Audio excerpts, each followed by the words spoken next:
Welcome to Mana Bhashalo Parabhasha. Today we will discuss how to speak in an American or a British accent.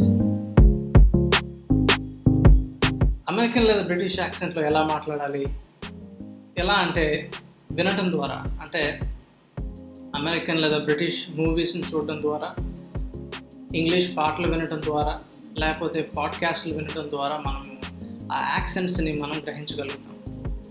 అలాగే phonetics నేర్చుకోవడం వల్ల కూడా మనము ఒక పదాన్ని ఏ విధంగా యాక్యురేట్గా పలకాలో మనం నేర్చుకోవచ్చు.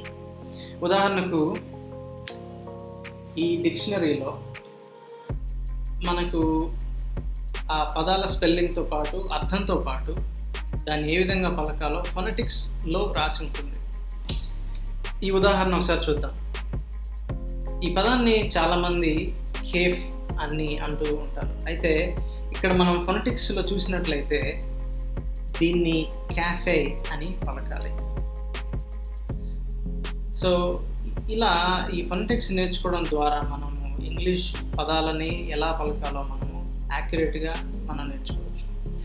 సో ఫొనెటిక్స్లోకి వెళ్దాం. ఫొనెటిక్స్ నేర్చుకోవాలంటే మనం ఆబ్వియస్గా రెండు నేర్చుకోవాలి. ఏంటి అంటే కాన్సనెంట్స్, వవెల్స్. అవి మనకి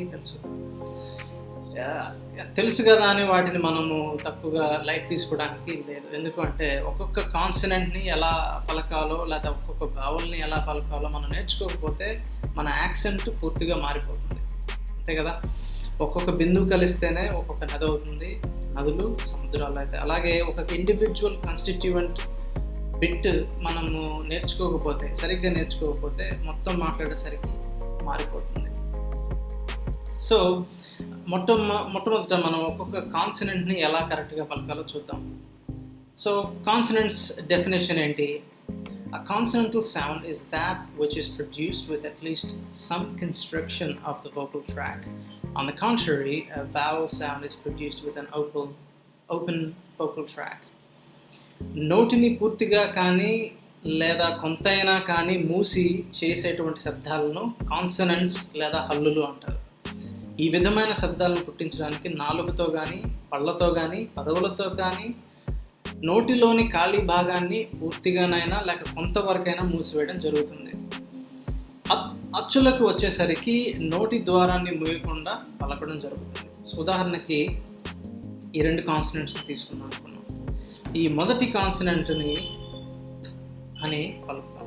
చూసారా, ఆ పలికేటప్పుడు మన పెదాలు రెండు మూసుకున్నాయి, అందుకే దాన్ని హల్లులు, అదొక హల్లు అయింది, అదొక కాన్సనెంట్ అయింది. నెక్స్ట్ ఈ శబ్దాన్ని ఆ అని పలుకుతాం. ఈ శబ్దం పలికేటప్పుడు నోరు మనకి తెలుసుకుంది, కాబట్టి దీన్ని ఒక అచ్చు శబ్దం అంటాం. సో కాన్సనెంట్స్కి వవెల్స్కి ఉన్నటువంటి ప్రైమరీ డిఫరెన్స్ ఏంటి అంటే, కాన్సనెంట్స్ ప్రొనౌన్స్ చేసేటప్పుడు నోరు కొంచెమైనా కానీ లేదా పూర్తిగా అయినా కానీ మూసివేయబడుతుంది with various in various ways. అచ్చులకు వచ్చేసరికి నోరు అనేటువంటిది పూర్తిగా లేకపోతే సగమైనా కానీ తెరిచి ఓపెన్గా ఉంటుంది. ఓకే, ఈ ఫొనెటిక్స్ లేకపోతే కాన్సనెంట్స్ యొక్క క్లాసిఫికేషన్ ఏంటి, మనం ఇందులో నేర్చుకోవాల్సిన అంశాలు ఏంటి అంటే, ఫస్ట్ ప్లేస్ ఆఫ్ ఆర్టిక్యులేషన్, అంటే నోటిలో ఏ భాగంతో పలుకుతున్నాం. Right. Next manner of articulation, అంటే ఎలా పలుకుతున్నాం. నెక్స్ట్ వాయిసింగ్, అంటే మనం మన స్వరాన్ని వాడాలా వద్దా. Okay, place of articulation, manner of articulation and voicing. మొట్టమొదట ప్లేస్ ఆఫ్ ఆర్టిక్యులేషన్ అంటే ఏంటో మనం తెలుసుకుందాం. నోటిలో ఏ భాగంతో పలుకుతున్నాం. రైట్, అంటే నోటిలో ఎక్కడి నుండి ఈ శబ్దం వెలువడుతుంది. ఉదాహరణకు ఈ కాన్సనెంట్ ఇందాక చెప్పినట్టుగా రెండు పెదవులను మూసి తెరవడం ద్వారా ఏర్పడుతుంది. ఈ కాన్సనెంట్ అయితే కింద పెదవి పై పళ్ళను తాకడం ద్వారా ఏర్పడుతుంది. ఓకే, లాంగ్వేజ్ బేస్ క్యాంప్ అనేటువంటి వాళ్ళు తయారు చేసిన ఈ డయాగ్రామ్లో మనకి ఏ హల్లులు నోటిలో ఏ ప్రదేశాల నుంచి వస్తాయో మనకు కనిపిస్తుంది. ఓకే, ఈ చార్ట్ లాంగ్వేజ్ బేస్ క్యాంప్ వాళ్ళు తయారు చేశారు. ఇక్కడ చూసినట్లయితే మనకి కలర్ కోడింగ్ ఉంది. First red, orange, yellow, green, aqua and navy, then purple and I think violet. So వీటిలో మనకి ఫస్ట్ బైలేబియల్ అని ఇక్కడ కనిపిస్తుంది కదా, ఇక్కడ ఈ ఈ 4 మనం ప్రొనౌన్స్ చేస్తాం. అంటే బై అంటే 2, లేబియల్ అంటే లిప్స్ అని లాటిన్లో అర్థం. సో 2 పెదాల చేత పలికేటువంటి శబ్దాలు అన్నమాట ఇవి. సో మొట్టమొదటి మనం ఇక్కడ నుంచి మనం స్టార్ట్ అవుతాం. సో నేను ఇప్పుడు మీకు చెప్పబోయే లెసన్లో కూడా మనం ప్లేస్ ఆఫ్ ఆర్టిక్యులేషన్ ప్రకారము నేను ఆర్డర్ ఉంటుంది అనమాట, మనం చెప్పేటువంటి ఆర్డర్. సో ఫస్ట్ మనము ఈ బైలేబియల్ కాన్సనెంట్స్ మనం చూస్తాం. తర్వాత లేబియో డెంటల్ కాన్సనెంట్స్ ఉంది ఇక్కడ ఆరెంజ్ కలర్లో. లేబియో అంటే లిప్, డెంటల్ అంటే పళ్ళు. సో నెక్స్ట్ పైన పెదాల గురించి మనం మాట్లాడిన తర్వాత ఆబ్వియస్గా లోపలికి నోట్ లోపలికి వెళ్ళేటప్పుడు నెక్స్ట్ మనకి కనిపించేది పళ్ళు. సో పెదవులు పళ్ళను తాకడం వల్ల వచ్చేటువంటి సౌండ్స్ ఈ 2 సౌండ్స్. నెక్స్ట్ ఇంటర్ డెంటల్ అంటే పళ్ళ మధ్యలో నుంచి వచ్చే, ఇప్పుడు పెదవులు అయిపోయింది, ఇక్కడ పళ్ళ దగ్గరికి వెళ్తున్నాం, పళ్ళ మధ్యలో నుంచి వచ్చేటువంటి సౌండ్స్. ఆ తర్వాత ఆల్వియోలర్ సౌండ్స్ అంటే మనకి పై పళ్ళ వరుస వెనకాలే ఒక బోనీ రిడ్జ్ అంటే మనకి గట్టిగా ఒక తగులుతూ ఉంటుంది. మీరు నాలుగుతో మీరు పైన మీ పంటి వెనకాల ఫీల్ అయితే మీకు అక్కడ కణుకులు ఉన్నట్లుగా ఒక ప్రాంతం కనిపిస్తుంది. దాన్ని ఆల్వియోలర్ రిడ్జ్ అంటాము. ఆల్వియోలస్ అంటే లాటిన్ భాషలో ఖాళీ అని అర్థం. ఆ పదం ఎందుకు వచ్చిందంటే పై పళ్ళు ఇమిడి ఉండేటువంటి అమరిక, ఆ ఖాళీ ఆ ప్రదేశంలో ఉంటుంది కాబట్టి దాన్ని ఆల్వియోలర్ రిడ్జ్ అంటారు అన్నమాట.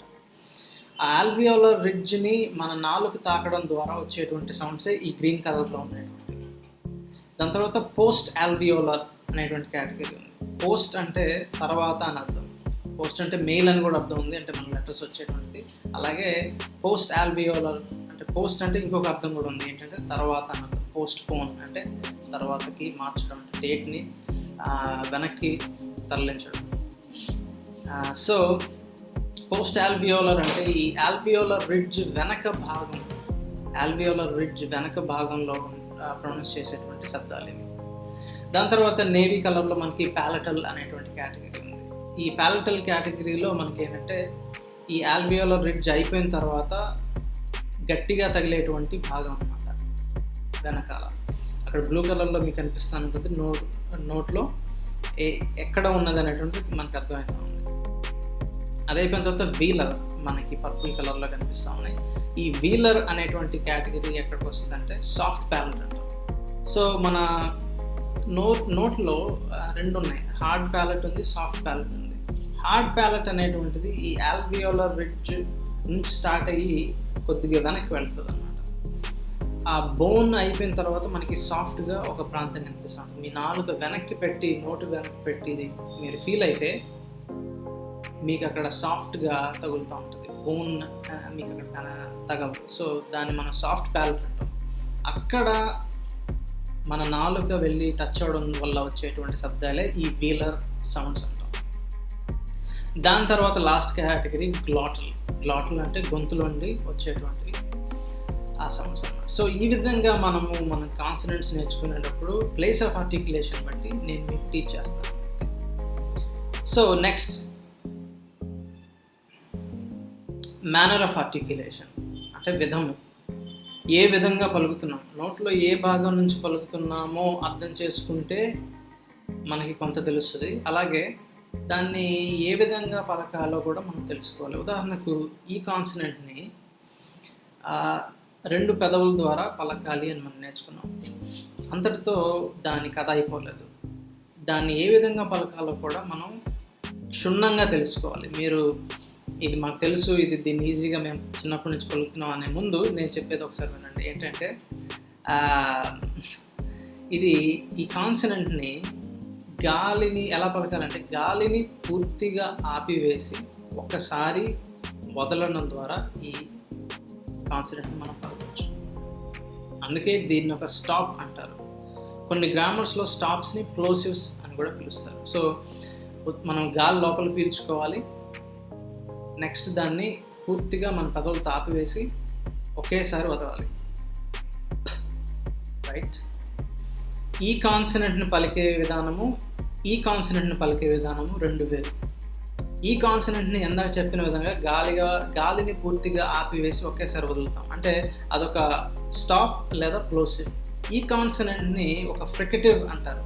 ఫ్రికటివ్ అంటే ఏంటంటే గాలి అనేటువంటిది సన్నని ఖాళీ గుండా వెళ్ళడం.